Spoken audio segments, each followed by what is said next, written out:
Good day. In this question, we are asked to solve for the mass of NO2 produced. So first, we need to balance the equation.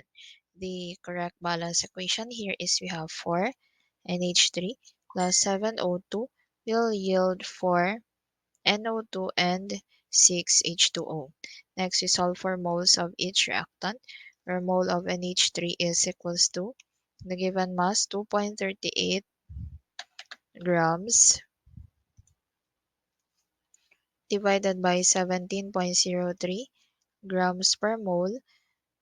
This is equals to 0.140 mole. Next, we solve for mole of O2. This is equals to from 17.8 grams divided by 32 grams per mole. This is equals to 0.556 mole.